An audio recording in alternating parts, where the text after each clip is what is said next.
Hi, everyone. It's 10:30 now, so I think we shall start the session. So once again, a very good morning, everyone. It's lovely to see a great turnout this morning. My name is Audrey, and I'm the Associate Director of Global Migration Solutions, and I will be your host for today. Okay, migration, or just the idea of having a second residency in another country these days have become so popular or almost a necessity for some. And Australia and New Zealand has always been a favorite pick. All right. So interestingly, Australia has been the #1 migration destination for world's high net worth individuals around the world. All right. And New Zealand, on the other hand, is an all-time winner as the world's safest and most peaceful country to live in. So, which country would you prefer or would be more suitable for your needs? You will find out today, I hope. All right. So, the agenda for today, let me just go to the next screen. The agenda for today has been designed by our expert speakers to exclusively focus on pathways that are suitable for any of you exploring to migrate to Australia or New Zealand through a business or investment pathway. Today's focus is also on the critical changes on the Australia business migration pathway, whereby a very attractive visa called Subclass 132 Business Talent that offers you a direct permanent residency in Australia will be abolished by July. Post-July, there will no longer be a direct permanent residency pathway under the business stream. So this is really important, all right? Eligibility requirements will also be increasing post-July. So it is whoever who sits through the session and you're able to see that if you can beat the changes, please do. This webinar would take about 45 minutes, and I assure you it's packed with important information that will help you to make a better decision. There will also be a Q&A session at the end of this webinar, and we welcome any questions from the floor. Before we start off, allow me to please introduce the company and the speakers for today. So, Global Migration Solutions, we are a licensed advisor, and we are known to be a company that offers premier migration services. We've been around in the industry for about 16 years, and we have a reputable success rate of 99% and have helped more than 12,000 families migrate across. Our presence is in Asia Pacific with 5 offices, which is in KL, Singapore, Hong Kong, Vietnam, and Australia. We have also received multiple awards from New Global Magazine, which is an immigration magazine which is internationally recognized. These are our core services. So for the longest time, we have been always providing services for Australia and New Zealand migration. For Portugal and US, we are also offering the service for investment migration, and same goes to Canada. Canada is our latest addition to the list of programs that we offer. And at this point of time, we are also doing an investment stream for this. Here's the lineup of our speakers for today. This is Desmond Ang. Desmond, is your video on? Would you like to say hi?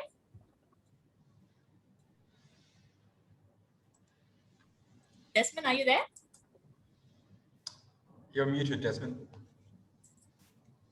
Yeah. Okay. Hi. Yeah, I'm back. Hi, everyone. Good morning. And Desmond here, and pleasure to have all of you with us this morning. Welcome, Desmond. Thank you for joining us. Desmond Ang is the Managing Director and Founder of Global Migration Solutions. He is also a licensed migration advisor for Australia and New Zealand. Okay, Desmond has extensive experience in handling various migration programs in 60 years of experience. Our next speaker for today is James Allen Hall. James is the Managing Director of ANZ Migrate, and he's assigned Senior Licensed Migration Advisor for Australia and New Zealand. James is also highly experienced, and he is a certified trainer right now to actually provide CPD courses for all other migration agents. So both Desmond and James are really highly experienced. These are their licenses that you'll be able to verify online. So both Desmond and James, as I mentioned, are highly experienced and recognized, and they present in international conferences and have won awards globally. That's Desmond's Top 25 Agent Award. Okay, and this is James's award as well for the Top 25 agency that we just recently won during the U Global Magazine competition. So do trust me, you are in the safest hands today. All right. So I really hope that this webinar will be useful for all of you. Without further ado, I'm going to pass the screen to James to take on to the next session. James, over to you, please. Thank you, Audrey. And thank you for joining us, everyone. So great to have you here. So I'd like to start off with talking about why people are moving to Australia and New Zealand. These have always been very popular countries, and as Audrey mentioned, in the last few years in particular, Australia's won the #1 spot for preferred destination for high net wealth individuals migrating. Previously, it was the US, but there are a lot of concerns now with the US in terms of the instability there, the high taxes, inheritance taxes, which Australia doesn't have, and general safety as well. So for many of these reasons and other factors, Australia's become the #1 destination in the last few years. Both Australia and New Zealand rank very highly in terms of quality of life surveys. We've got a very broad health system that's considered to be one of the best in the world. We have a wide range of social and welfare payments and support, and very good universities and education systems in both Australia and New Zealand. So there's a lot of similarity between both of these countries, and I think that when you are considering your migration options, it's always good to consider both countries because there are variations in the programs, and it's good to have that selection of programs available. And whether you go to Australia or New Zealand, you're going to get a very similar high quality of life lifestyle.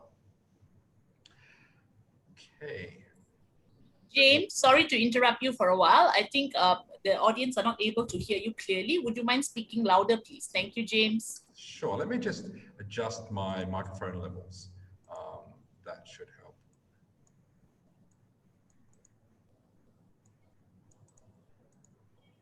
Okay. Is that better?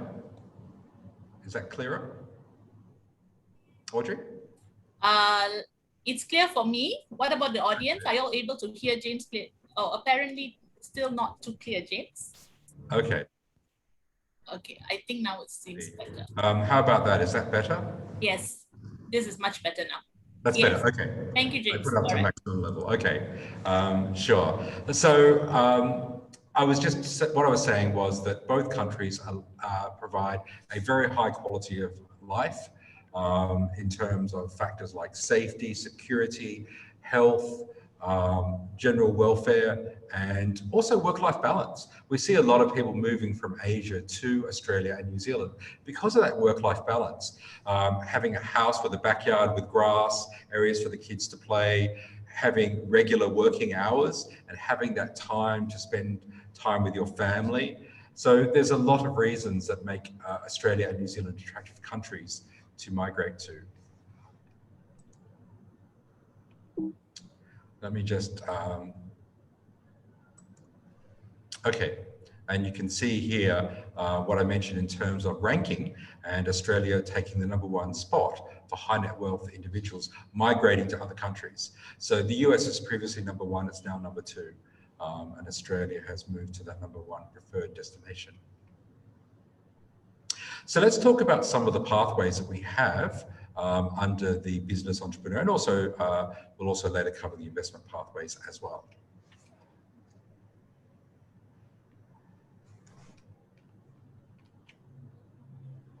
So Australia has two, oh, sorry, let's just jumped forward there. Okay. So Australia has 2 visas that are available for business owners. So the business owners are people that already have a history of owning and managing a business. And this would be in your home country typically, but it could be anywhere in the world. And the difference between these 2 pathways is the lower pathway, what we call the 188A, is a 2-stage process to get the permanent residency. So it's a temporary visa later leading to permanent residency. We have, as Audrey mentioned, a preferred pathway for many people, which is the 132A, as it's a direct pathway to permanent residency. There is a significant difference in the amount of money required for these. The 132A is a higher level visa with a higher level of investment. And with New Zealand, we have an entrepreneur pathway. New Zealand doesn't have a specific business pathway as such, but you can, under the entrepreneur pathway, not just do a startup entrepreneur business, but you can also buy an existing business to manage as well under that pathway. So let's talk a bit about these requirements for these pathways.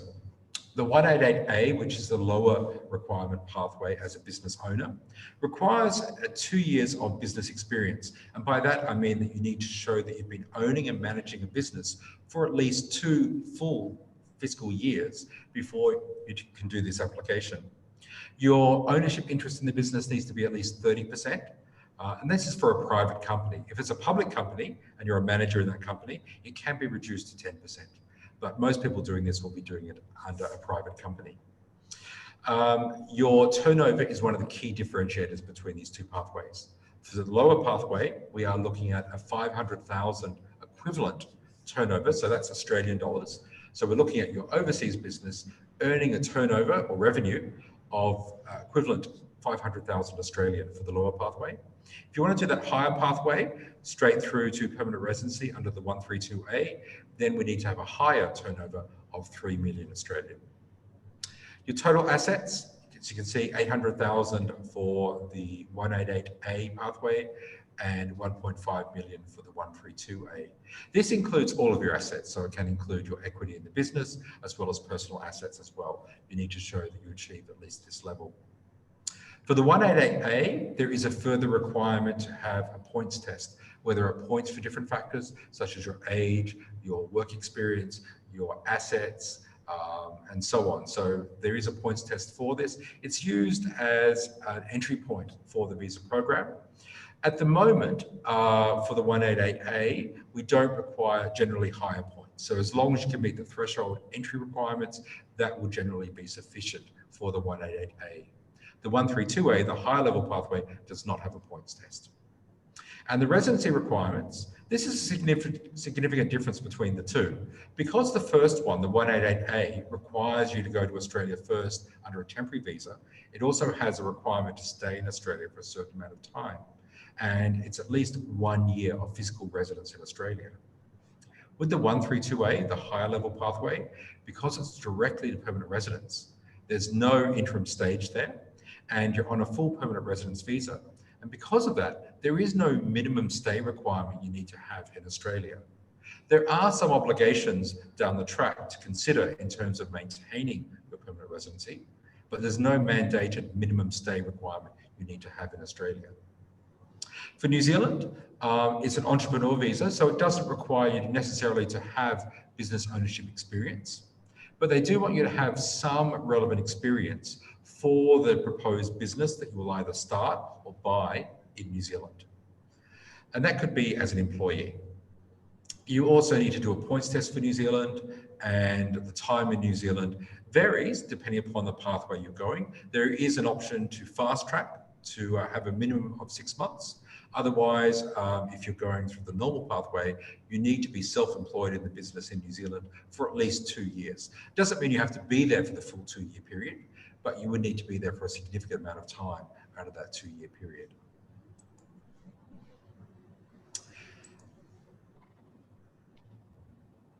Okay.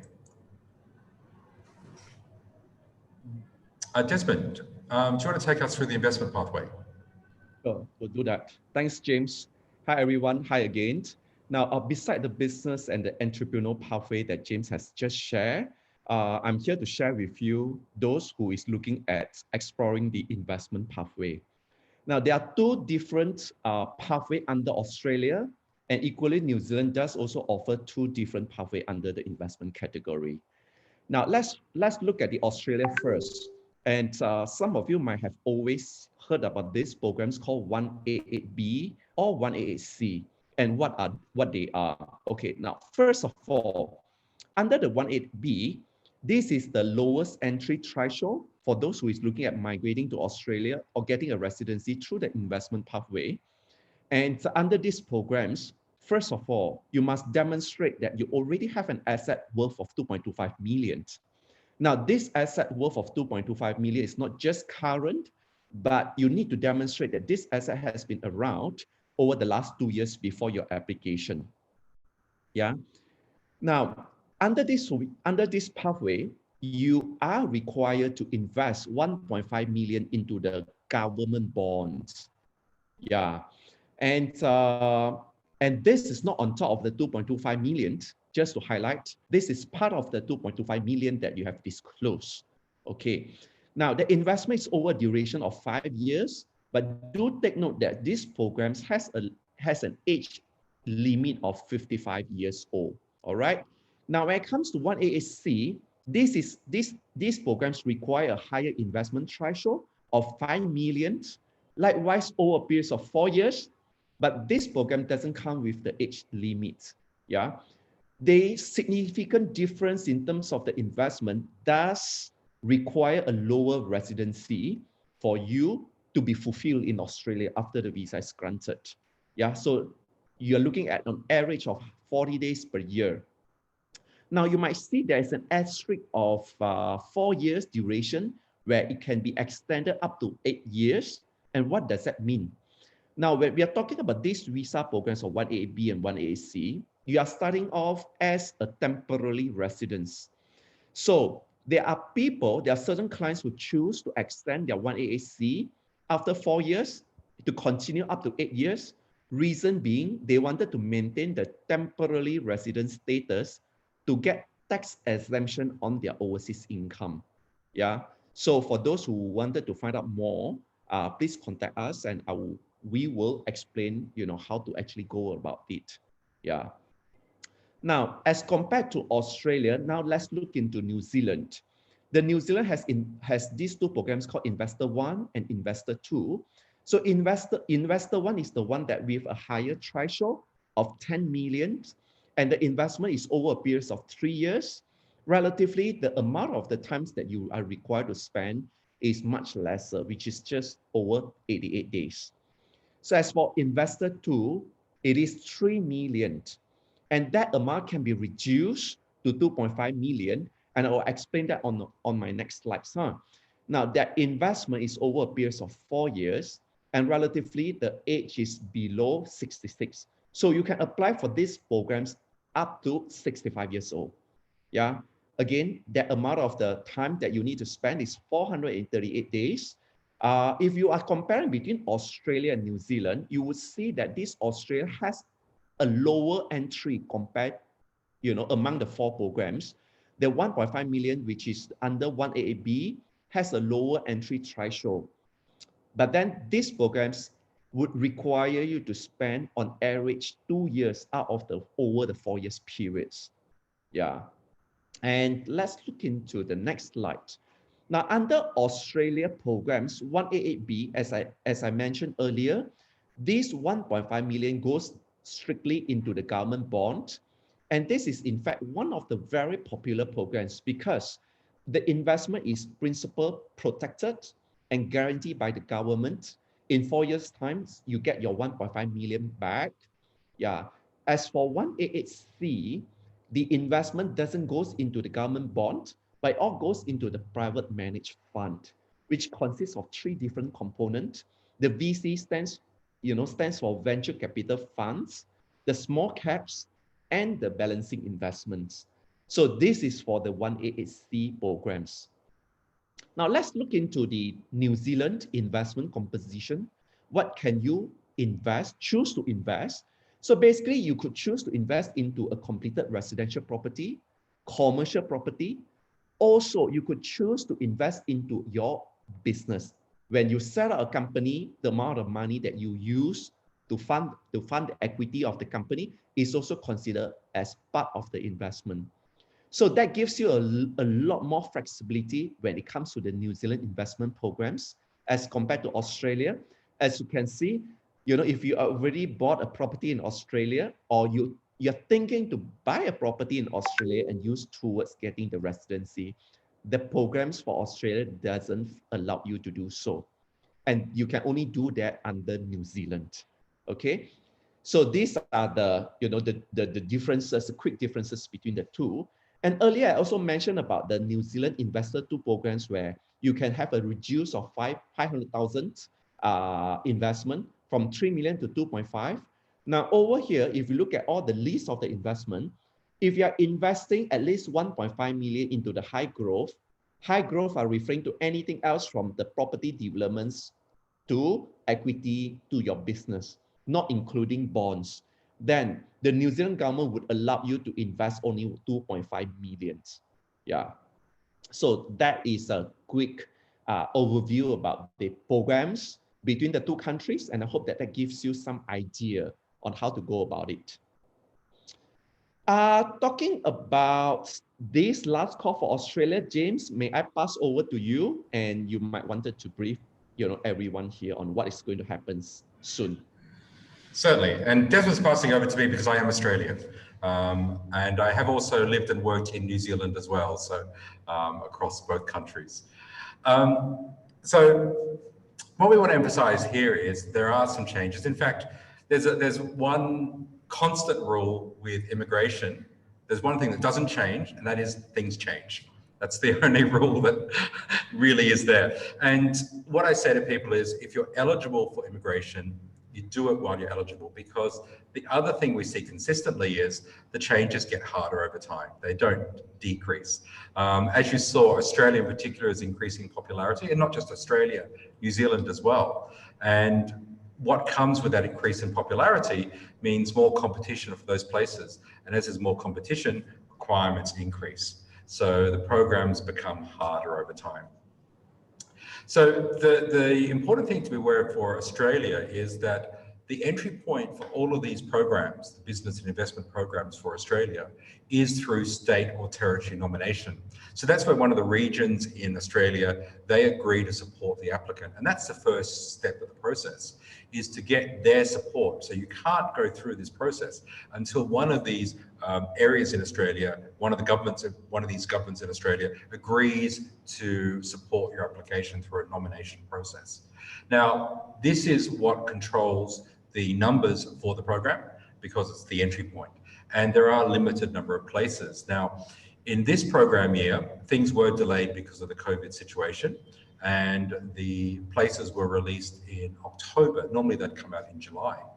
So we've actually had a shortened program year, but despite that, and despite actually having more places, surprisingly, in this year available than normally available, we're still starting to see some closures already.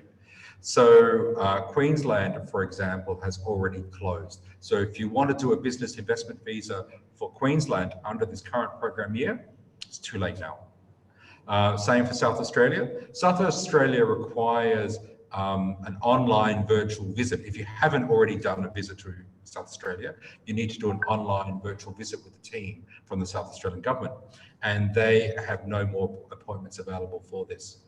Western Australia, so where Perth is, they're anticipating that their numbers of places will be used up within about a month or so.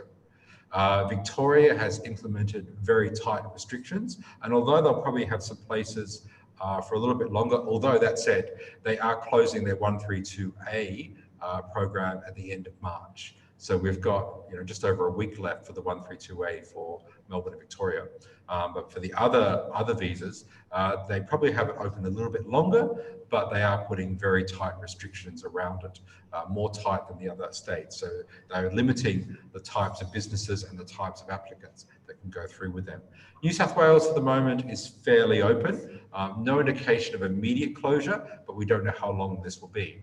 And one of the things with these closures are they can happen at very short notice. So with Queensland, we received notice on February the 24th, and we received notice on that day that that evening the program would be closed, so the same day notice. So the message here is, if you want to do this pathway, if you want to go through under the current program year, then you need to start as soon as possible because time is running out. Okay, let me just move this along. So there are some critical changes that are also happening. So I talked about the current program year, and by the way, the current program year follows the financial year in Australia. So July is the start of the program year, and it goes through to June, and that's a program year for Australia following the financial year. So the new program year will start on the 1st of July. Now, the government's already announced that there are going to be some changes made on the 1st of July. And one of the good things about the Australian government and the way they approach this is that they do a consultation process. They listen to stakeholders, they listen to industry before they go ahead and make these changes. So there's been a few reviews done. There was a review done, which you can see on the screen here, that was wrapped up in early 2020, but the changes from that were delayed because of the COVID-19 situation. And the outcome of this was to look at ways to improve the program. And ultimately, and this is something else that people need to sometimes have a reality check around, you've got to remember that the purpose of the immigration program is not to assist you, it's to assist the Australian government. So if you're fortunate enough to meet the objectives and requirements the Australian government set, then you can go through the process. But the program is not written for you. It's written to help the Australian government and help with their economic objectives. So the program is designed around that. Now, and it doesn't mean they don't care about applicants, they do. But you've got to remember that a program is not written for you. So you need to conform to the requirements and the objectives that the Australian government has.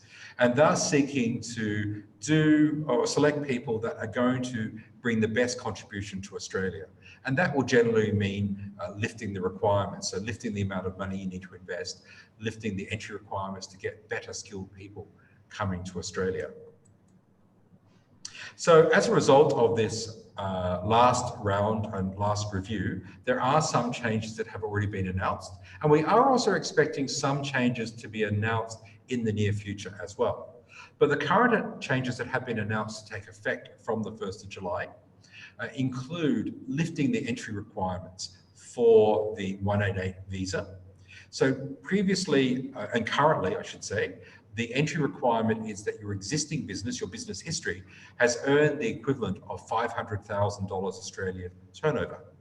That will be increased to $750,000. So there's an increase there for the entry requirement. Then in terms of your asset position that you need to show, so your current net asset position, it's currently 800,000 Australian equivalent. That will increase to 1.25 million. Now, it's also likely there will be an increase in the amount of money required to be invested in Australia, but we don't yet know the details for that. For the 188B investor pathway that Desmond talked about, currently it's a $1.5 million investment in a government bond in Australia. It's very likely, hasn't been announced yet, but it's very likely that will increase to between 2 to 3 million as the investment requirement from the 1st of July. And we are also expecting changes in the investment type that will be available.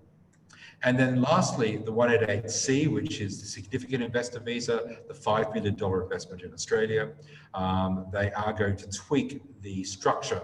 And part of that includes, part of the 5 million includes an investment in a venture capital fund. That's currently 500,000. That's likely to increase to 1 million. And the overall amount for the SIV may increase as well. We don't yet know what will happen with that. The other thing is the 132A program will completely cease. That will not be available. And the reason why the government wants to stop the 132A is it makes it a little bit too easy for applicants because they come in, they get a direct permanent residency, so they don't have to be down in Australia, don't have to be down there running the business in Australia. And it's a lightweight visa in terms of once they've got the visa, the requirements are fairly minimal. They do have to be involved in a business in Australia for the first 3 years and have some ownership and management interest in that business. But that's very weakly enforced. The government can cancel a permanent residency if you don't do that. And we, of course, do encourage you to do that. But there's no mandated stay requirement. There's no specific commitment they've got to make to Australia.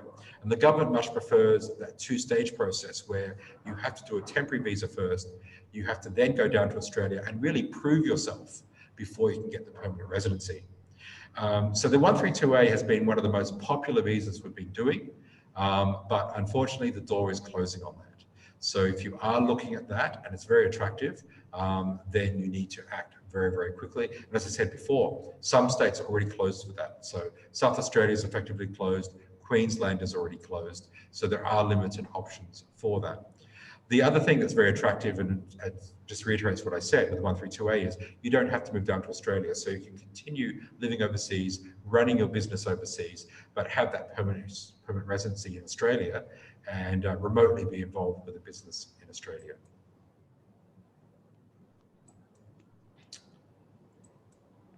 Okay, Desmond. Oh, thanks, James. Yeah.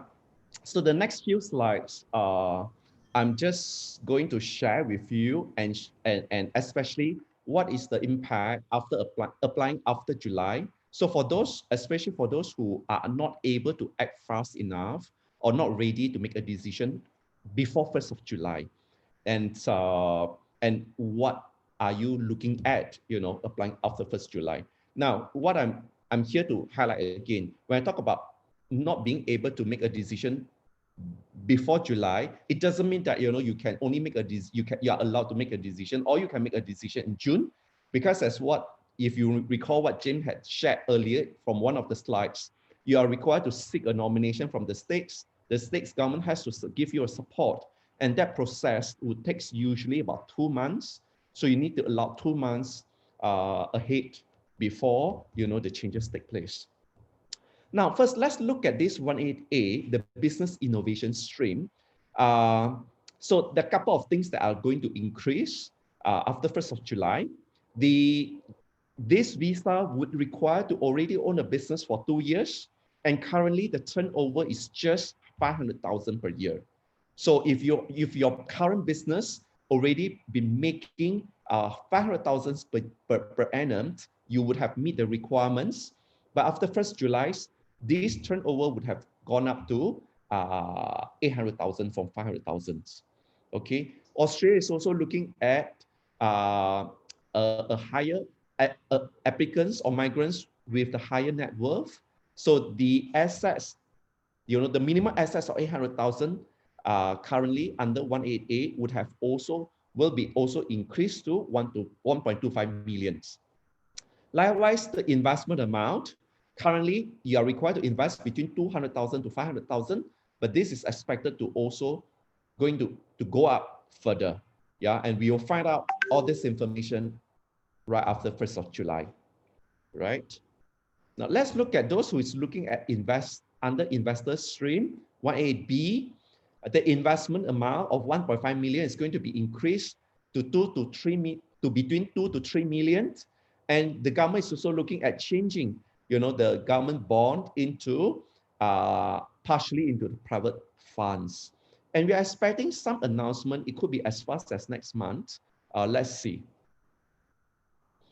1AC, again, this investment amount is going to go up from 5 millions to further. It could potentially be between 6 to 10 millions.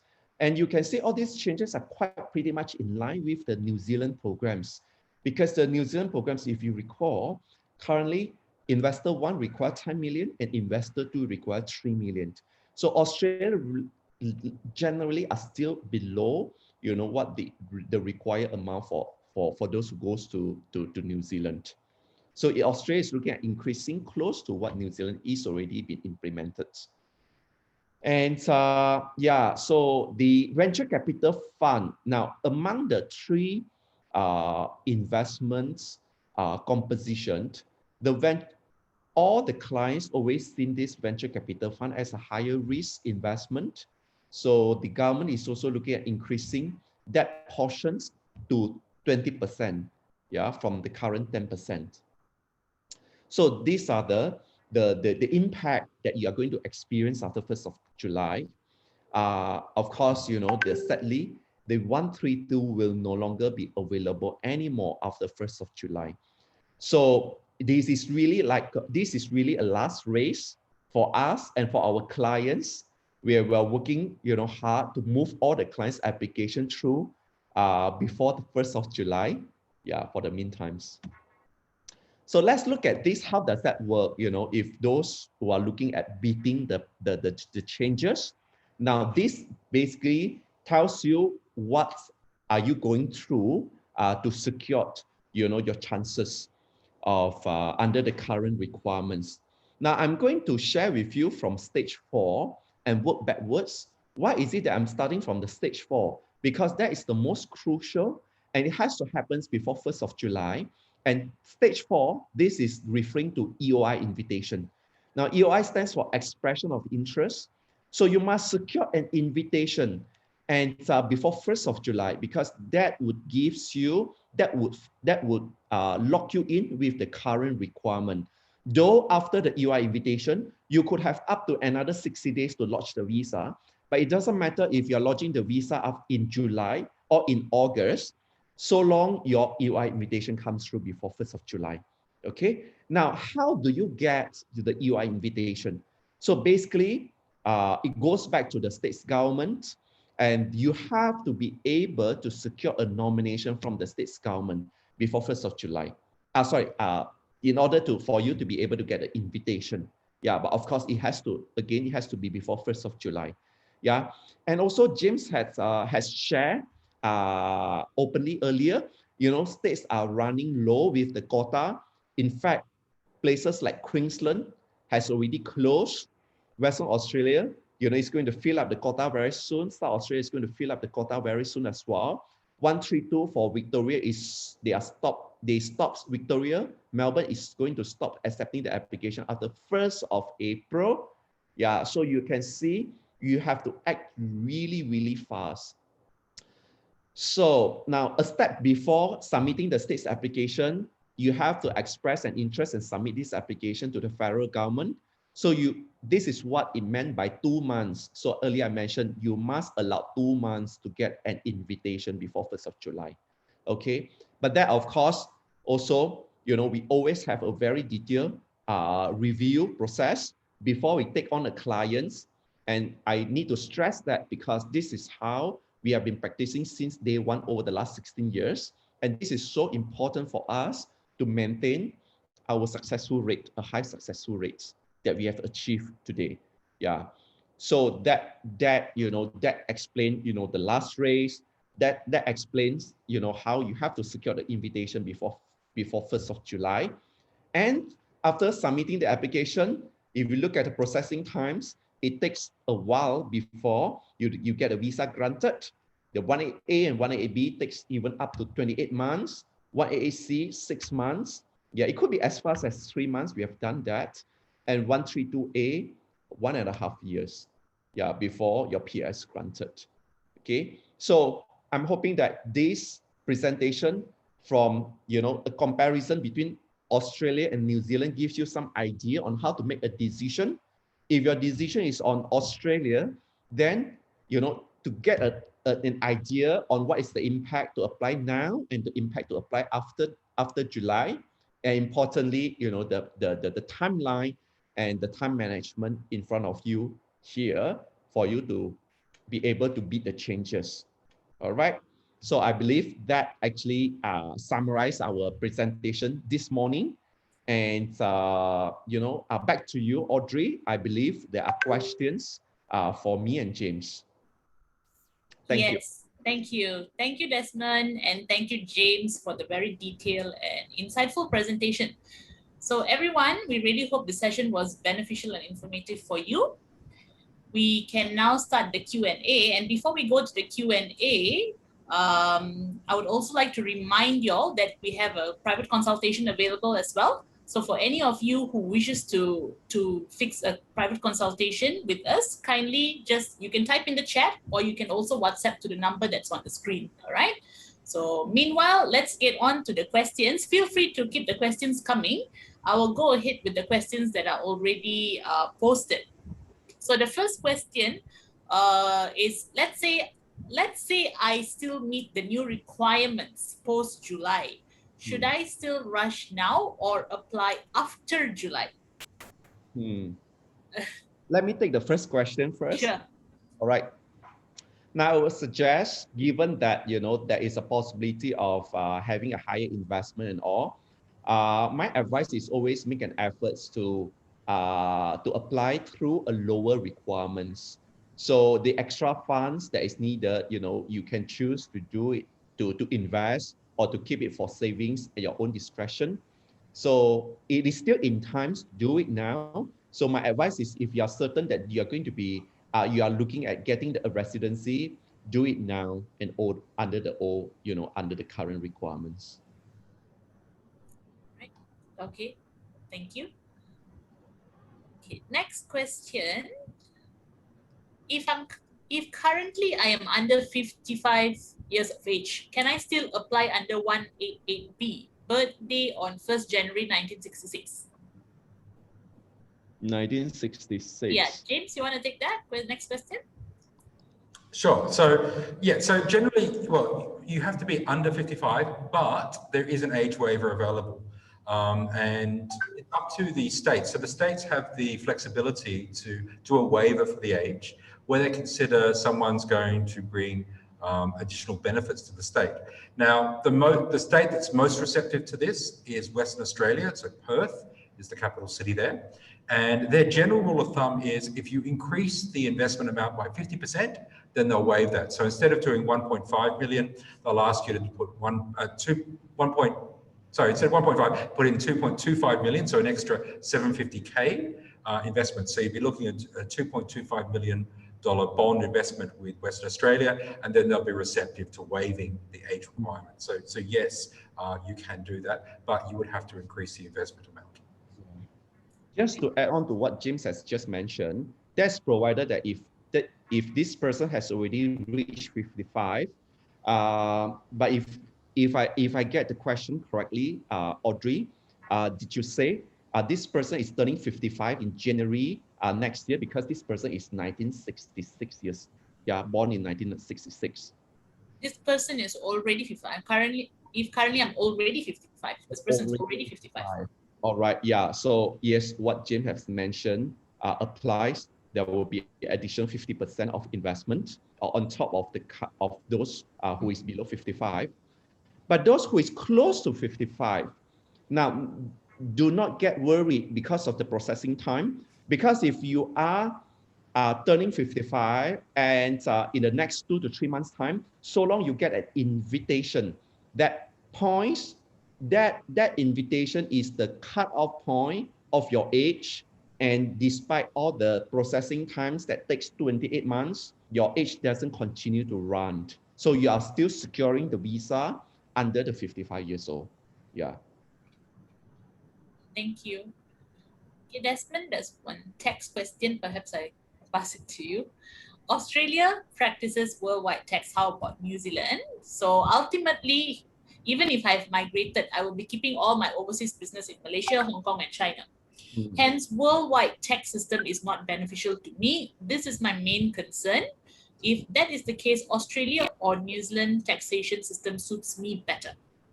Sure. Now, when we talk about the worldwide tax system between Australia and New Zealand, the first thing first, by being a PR or a permanent resident in Australia and New Zealand, that doesn't automatically put you to become a tax resident. So I'm quoting this myself as an example. Though I'm a PR for Australia, but I'm not a tax resident in Australia. Likewise goes to the New Zealand, unless you spend 183 days or more in the countries, or you deem the countries as your principal home, and you no longer belongs to a tax residence of any other jurisdiction. So again, so that depends on how much time you spend. That depends on whether or not you have deemed the countries as your principal home. If yes, then you become a tax resident of Australia and New Zealand, and you're required to report, your overseas income. And then the next question is, if you become a tax resident, you report your overseas income, then you look at the countries, whether or not there is a double tax agreement between the countries. Yes, Australia and New Zealand has a double tax agreement with Malaysia, and you basically are paying an incremental tax rates. For example, if you are already paying 20%, as an example in Malaysia, and the tax bracket in Australia or New Zealand is 35%, then since you have already been paying 20%, then you're going to be paying another 15% over there. Yeah. So first of all, goes back to your plan. Look at if potentially you might become a tax resident or not, you would have enough times to do a proper tax planning on your overseas income. Yeah, and many PR might not be a tax resident themselves, even holding a PR status for many years. Yeah, and I hope that answers your question. Thank you, Desmond. James, perhaps you can take the next question. It is, if I do have a business, but I do not meet the turnover requirement for Australia, is there any other option?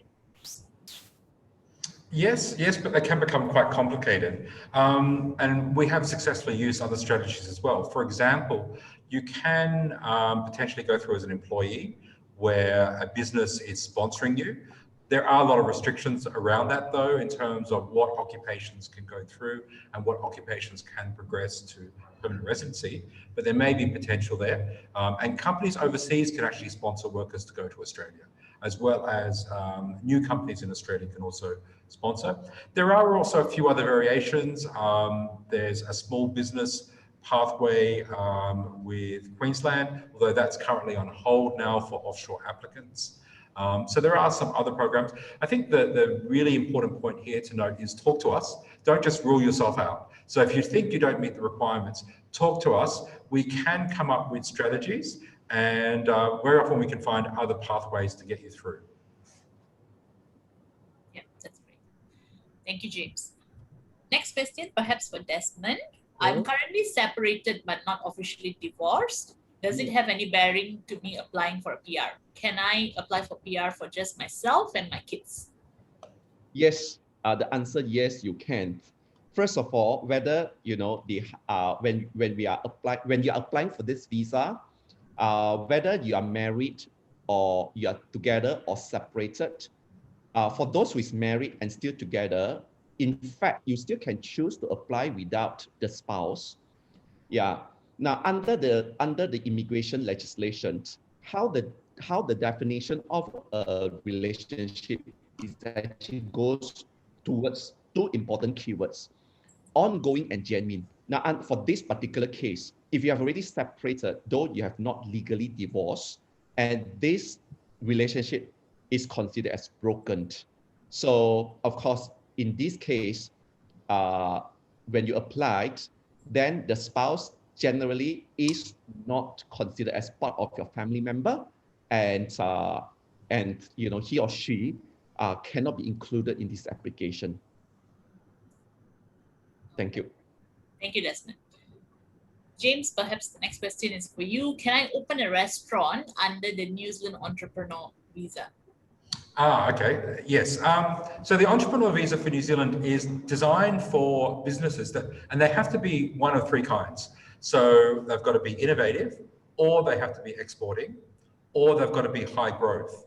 Now, the high growth was introduced because there were a lot of people wanting to do cafes, restaurants, retail shops, 7-Elevens, these kinds of businesses. And that's not the intention of the program. Now, it is still possible to do businesses like this, but you'd have to come under the high growth. So that means having a higher number of employees or expanding the number of outlets. So the potential is still there, but you'd have to show that there is really going to be some economic benefit from that activity, from that business activity. And in this case, it'd be demonstrated through the growth of the business. Thank you, James. My kids are studying in uni. Can I still include them in an Australian or New Zealand application? Desmond, you want to take this? Sure. For Australia, the age of dependency is up to 23 years old. And we are talking about the 23 years old at times of the visa decision, not visa application. So it depends. If let's say your visa takes 2 years to process, then your kids would need to be currently 21 years old, or otherwise you'll be too old to include the kids because by the time when the visa decision is made, then if should the kids pass 23 years old, then he or she will not be included in the application. For New Zealand, the age of dependency generally is higher, 25 years old. James, can you remind me if I'm correct, if it's 25? That's right, under 25 years of age, that's correct. Yeah, so if depends on how old your kids is, and also depending on how long the visa processing time takes, for the programs that you're applying. Yeah, I just want to add something onto that. So I've got a client at the moment doing the SIV, the 5 million. And it's interesting, this client came to me about 3 years ago, and he wanted to do the 188B. And I said, you're not eligible for this because your funds were not earned through the acceptable pathways. Australia's got very strict requirements in terms of where the funds come from for the 188B. It must be through your investment or business activity. And he wasn't going to qualify. And unfortunately, he went to another agent, and the agent said, yes, you can do this. He applied, and almost 2 years later, he got a visa refusal. And this was late last year, which was devastating for him because his son is 22 years of age and turning 23 in May this year. This is for Australia. So he came to me, we went through the options, and we could only do the SIV. So in December last year, we put an application in for the SIV visa. And about 2 weeks ago, he just got his invitation to make the investment. And once he makes the investment, then he will get the visa. And actually, just a side note, one of the very good things about both the Australia and New Zealand system, you only do the investment when all the requirements for the visa have been cleared. Unlike the US, you do the US, the EB5, you've got to invest first, and then you may or may not get your visa later. Whereas with both Australia and New Zealand, you go through the visa process, everything gets cleared, and then and only then do you do the investment. So it's very safe from that point of view. But we did this application in December, and it's beginning of March, we got the approval to do the investment. And as soon as he's done the investment, we'll be able to get the visa finalized.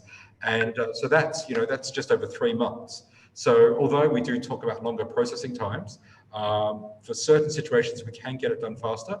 And the case officer I'm working with, he understands that the son is going to turn 23 in May and is working closely with me to help meet that target. So it can still be possible, but don't leave things to the last minute if possible. All right. Thanks very much. That was clear. Okay, next question. Desmond, perhaps you can assist with this. Someone is asking if we actually provide support in finding a business in Australia. Oh, yes, we do. In fact, we have built out the whole support group, not only just the visa application, but to connect clients when they landed in Australia, from setting up the company, find the business, doing business valuation, business advisory, tax advisory. We are basically one-stop services, and we have all the professionals to help our clients, to make sure that they go through the settlement smoothly. Yeah. I see. Thank you.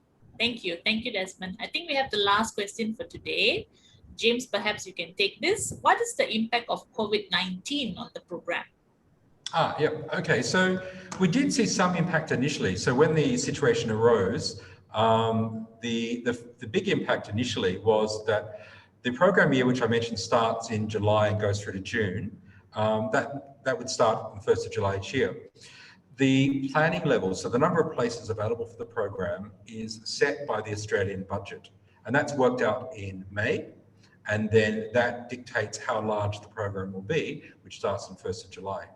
Unfortunately, last year, the government was not sitting during the initial COVID period, and the budget was delayed until October.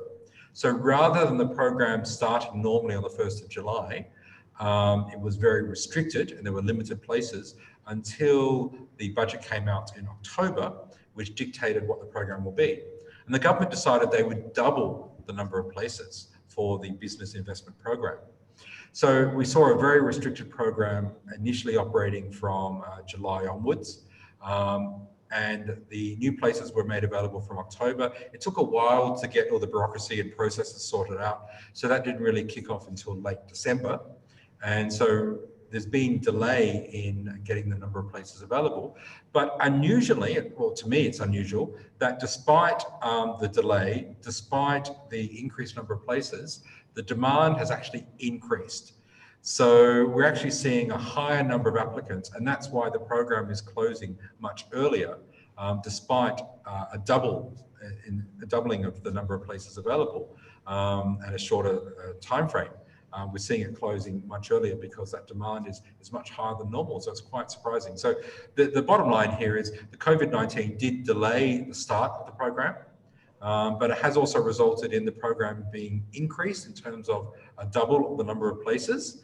And we are back to normal in terms of the processing, and there's no further delay from the COVID-19 situation, but we are seeing a huge increase in the number of applicants.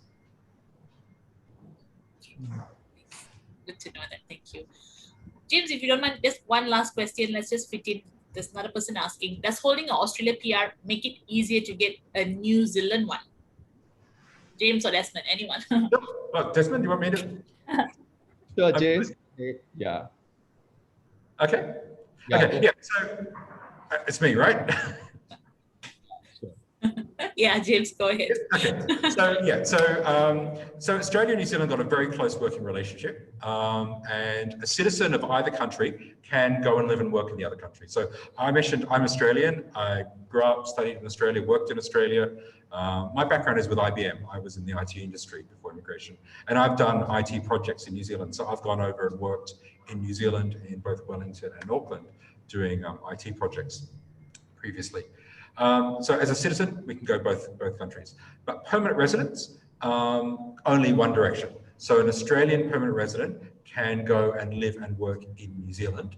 Unfortunately, the reverse doesn't apply. And the reason for that is Australia is more attractive as a business and employment destination. A lot of New Zealanders do go and live and work in Australia because it's a bigger country, you know, it's brighter lights, bigger country, that attracts a lot of people. Certainly the lifestyle is very similar, but some people want that bigger city, bigger country option. So they've done it this way so that the PRs can only go one direction to New Zealand to really stop the brain drain from New Zealand going into Australia. All right. Thank you. I hope that answers the question. That's very clear. Okay, so I guess we've come to the end of the session for today. All right. Thank you, Desmond and James, once again for the very thorough session and very informative Q&A that we have. For any other questions that we were not able to answer in the session, we will get in touch with you directly. All right. And once again, for any of you who wishes to fix a private consultation, feel free to reach out to the number on the screen or email us. You have our contact details. We'll be more than glad to have this set up with you. All right. So it's Friday, so have a good weekend and we look forward to hearing from all of you. All right. Take care. Bye, everyone, and stay safe.